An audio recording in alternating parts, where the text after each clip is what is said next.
Joe Blacula.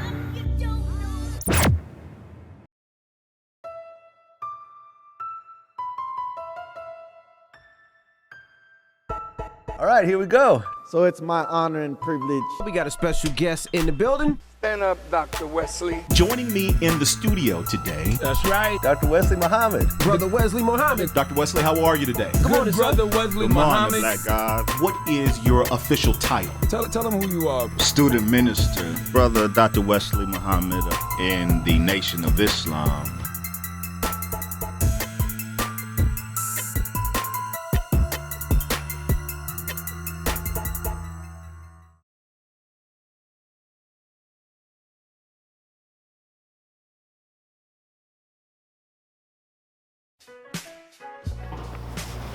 The first question I have for Ask Dr. Wesley is this.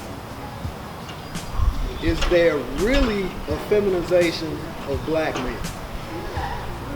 Well, that's an easy opening question. Okay. Absolutely there is. Okay. Yes, sir. So just recently, GQ magazine published what they're calling their new masculinity edition. They are advocating for the designing of a new masculinity because this society, as represented by GQ, obviously finds the old masculinity problematic, but not everybody's old masculinity. What's problematic is black masculinity. And so the cover of GQ featured the face of this new black masculinity, the producer Pharrell, in a long dress gown. And this is the face of what GQ magazine is promoting as the new masculinity. Now, when the controversy with Malik Yoba erupted over his coming out as being attracted to transgender women, and specifically in his discussion with Sister Claudia Jordan of a Houston radio station, or Dallas radio station, Texas. He said that it was his interest in transgender women was when he saw at 15 or 16 years old, saw a picture of he identifies as a person with breasts and penis. And the reason I cite this in context of your question, when Malik Yoba was on Judge Joe Brown's morning show, he explicitly stated or discussed the agenda to redesign black masculinity. So there is this concerted effort. This society is deliberately engaged in a project to redesign black masculinity. In the new black masculinity, the redesigned black masculinity is a masculinity that is feminized. It's a masculinity that is happy to wear a dress. Or it's a masculinity that is attracted to women with breasts and penis.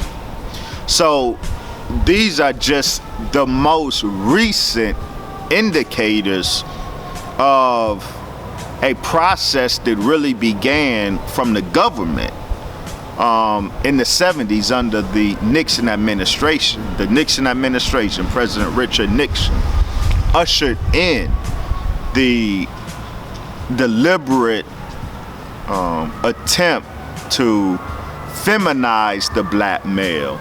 And you have to understand, it wasn't just to do it. It had the feminization of the black male in this society. Serves a very specific purpose. When black masculinity erupted in over 1,000 incidents during the 60s, incidents of riots, of insurrection, the government determined that the source of the problem of urban insurrection, urban rioting, was what's described as hostile black masculinity.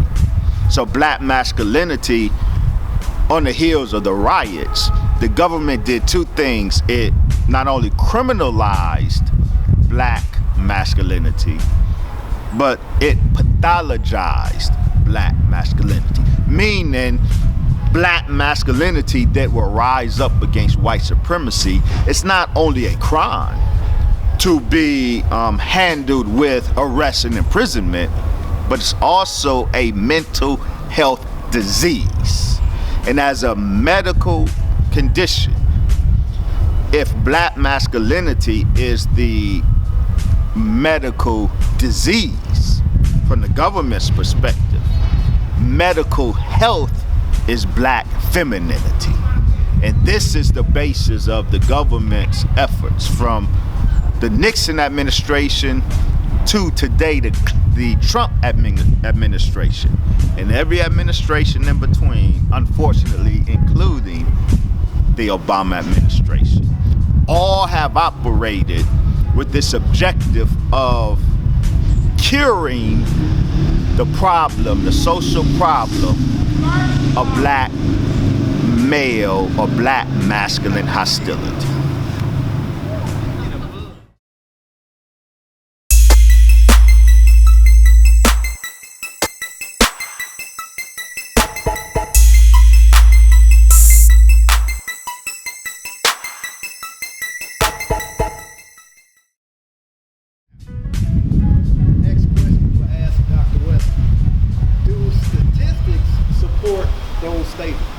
Absolutely. I think the first Pride event, national event in DC in the early 90s, I believe it was, maybe the late 80s. Only around 800 persons showed up to celebrate in a national way, celebrate Pride or LGBTQ. Today, according to, for example, the Williams Institute report of 2013, today there are 1 million black LGBTQ.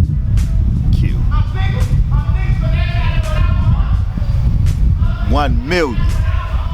While homosexuality has always been in America an affluent white phenomenon. The prototypical gay man was a well-to-do white man. However, the Gallup poll of 2012 found that black people are more likely to identify as gay than white people. Specifically, poor black people, very critical. Poor black people are now more likely to ID as LGBTQ as wealthy white people. So the pendulum has shifted, and no such pendulum shift can occur organically. So the numbers are very clear that we are dealing with a bona fide phenomenon. The LGBTQ numbers of 1 million, and that number within that of 200,000 transgender. That's very telling of the fact that something very unnatural is going on. So do you think that maybe the numbers were always there, it's just something over time? There were always closeted gays, black and white. But there was the closeted gays, for example, the down low phenomenon of the 90s.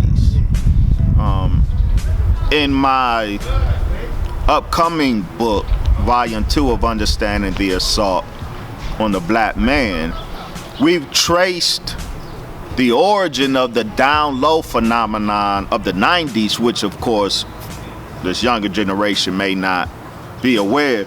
That was a black phenomenon of the 90s. Heterosexual black men, married with children, black men who were on a down low, who secretly engaged in a homosexual lifestyle. That made headline news in the 90s. I believe that the ultimate root of the down low phenomenon is a prison experiment that really took place in Philadelphia, in Holmesburg Prison, where the state and federal government engaged in a homosexual experiment, inducing homosexuality among black prisoners, many of whom are black inmates, not prisoners, because most of them hadn't even had a court date, but they were snatched black men. They were snatching black men off the street in the 60s for protests and throwing them in jail, and while they are waiting for trial or waiting to come up with money to post bail, they are in an organized fashion, organized by agents of the prison and state and federal government. They are raped. They are inducted into a homosexual lifestyle through rape. The aim was to see if homosexuality could be a learned behavior. Now, these persons were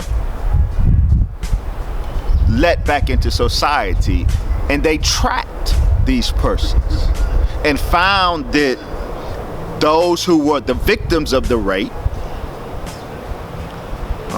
became open homosexuals in society, but those who were paid to be the perpetrators of the rape, black, in society, they were down low. They had a heterosexual lifestyle, open lifestyle, but a homosexual undercover lifestyle. And so we see the rise of the down low phenomenon of the 90s. It is not the case that there were in the 50s and 40s or 60s or 70s or 80s 1 million black LGBTQ. There were some closeted homosexuals, sure. However, one study was conducted and it charted the difference, the generational differences in this. The millennials and Gen Z. With millennials and Gen Z, from 50 to 60% of them refuse to identify as their gender by birth. So a millennial, the average, at least half of the millennial and Gen Z males reject the designation he or him or male. Around half of all millennials and Gen Z reject binary gender. The whole idea of binary gender. They traced it. The last generation that recognized binary gender was our generation, I think they call it Gen X. Gen X was over 90 to 95% of those from Gen X who were questioned, they identify as their birth gender. So Gen X was the last generation that recognized binary gender, male, female. From the millennials to Gen Z, they have fallen victim to the redesigning of masculinity. And I'll end on this note. The best example of the redesigned masculinity was displayed, in my opinion, at the recent BET Hip Hop Awards. Okay. When Megan Thee Stallion went on stage to receive her award, she had a red dress on with a long train behind it. And her entourage came up on stage with her to receive the award. But there was one in particular who carried her train for her.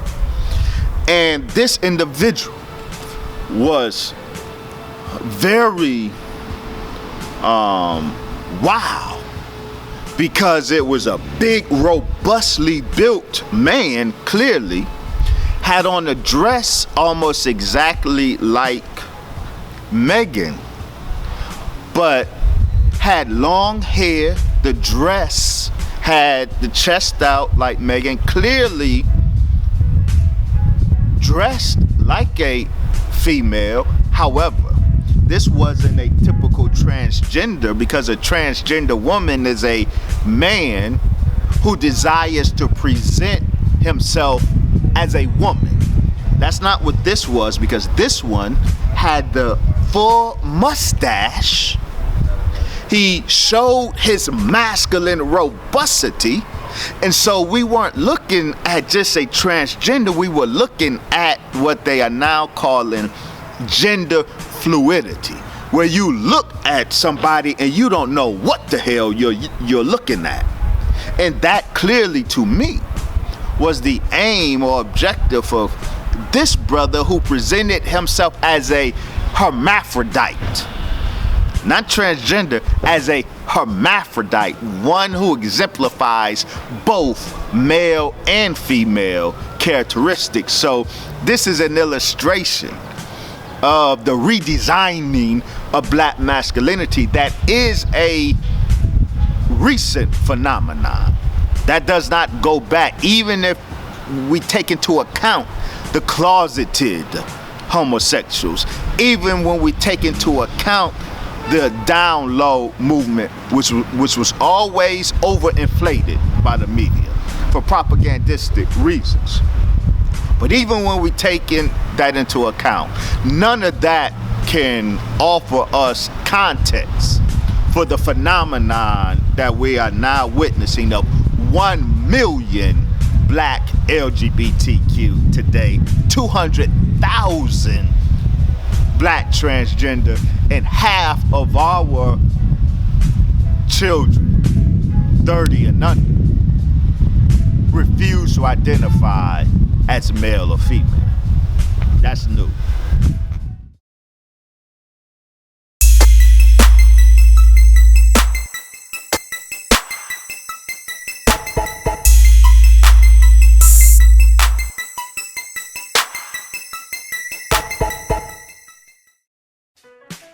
So, based off of what you just said to me, brother, then what can we do then? What can be done? Well, there's a lot that can be done, but you would be surprised at the number one answer. Okay. So I emphasized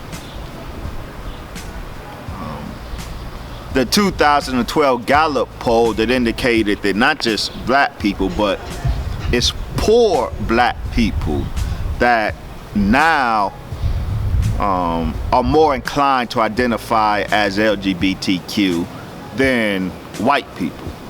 And why is poor black people important? because it's poor black people, for example, who depend on canned foods. Right? Poor black people live in lives that are described as food insecure. So live in food deserts.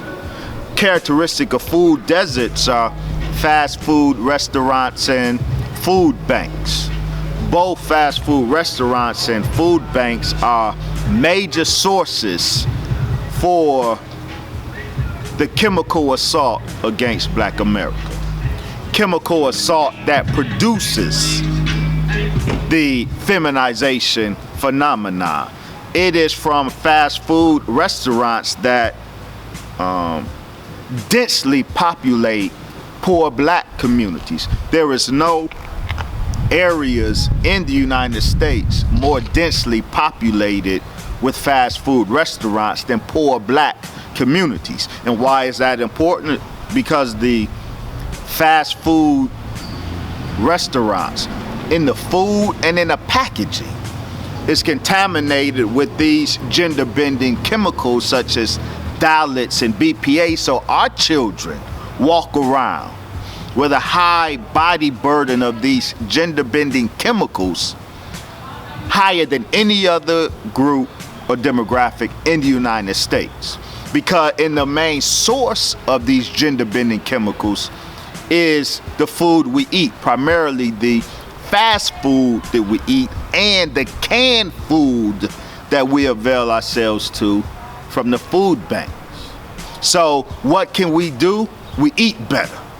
Okay. The most fundamental thing, the most fundamental change that has to be made by us in order to begin to combat this onslaught, this chemical onslaught that's at the root of the feminization phenomenon. The most important change we can engage in is what the Most Honorable Elijah Muhammad says simply: get our mouths out of the white man's kitchen.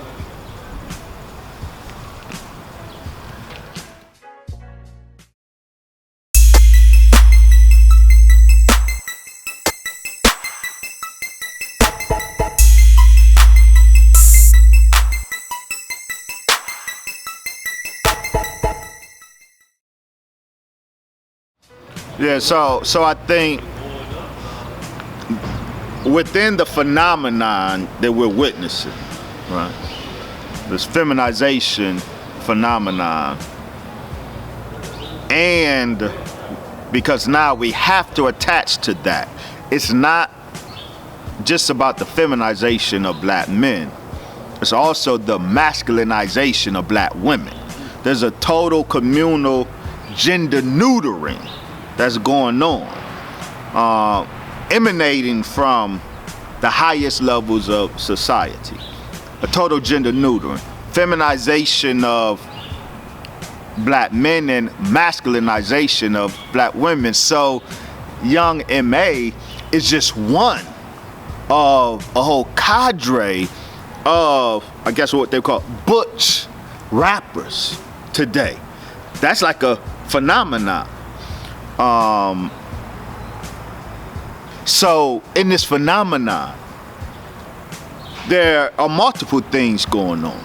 There's a core within this phenomenon that, no question, have been chemicalized into this lifestyle from birth and early development.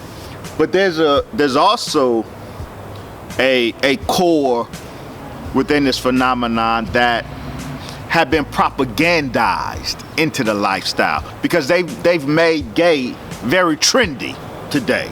You know, the media has made being gay or being gender fluid the trendy thing to do or to be. And so some of those that we see, yeah, they trying it out, right? And so is it perception or reality? With many of them, they've been propagandized to try the lifestyle.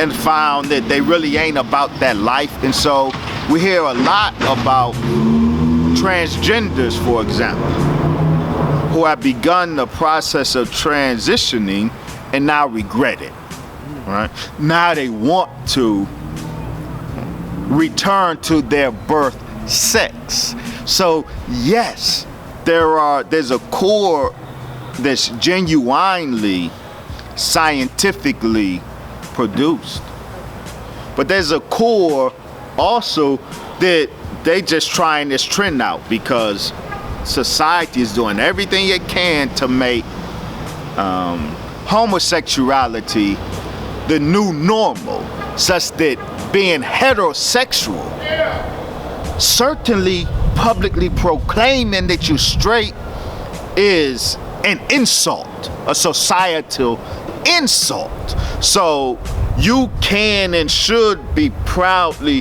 homosexual, but you cannot be proudly, publicly heterosexual, or else you're being homophobic just to say, I'm straight and I'm proud. That's homophobic. So society is propagandizing and inducing a lot of people into it. They try it.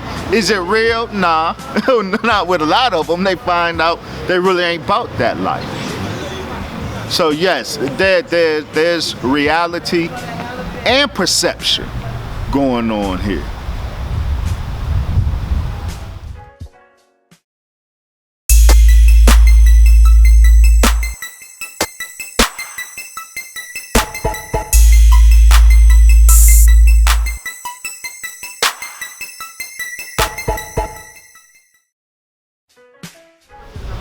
Gender neuter, and that's what they're doing to us. They want to make us, as the Honorable Brother Mr. Farrakhan says, Satan desires to make us as a people into something that God will not recognize as his own. So by gender neutering the whole people, because God set up gender, the feminists lie. Society didn't create male and female. God created male and female. And that's why Megan Thee Stallion's acceptance of her BET Hip Hop Award is so important to me. I don't know if you saw the Hip Hop Award and you saw the person from her entourage that came up with her to accept the award and was managing her train, and it was a hermaphrodite, right? Clearly a man, had the full mustache going on, didn't try to, but had the long hair, the dress that she had on, but was showing his muscles, his robustness, the beard or the mustache. So you didn't know what you were looking at. That's the desire of Satan, to produce something that you don't know what you're looking at. Gender neuter.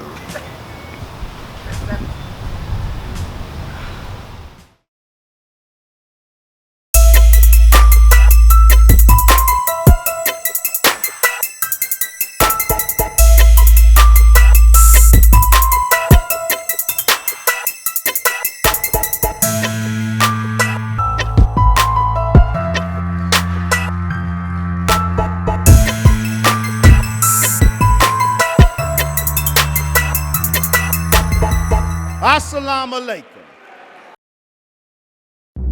Joe Blacula.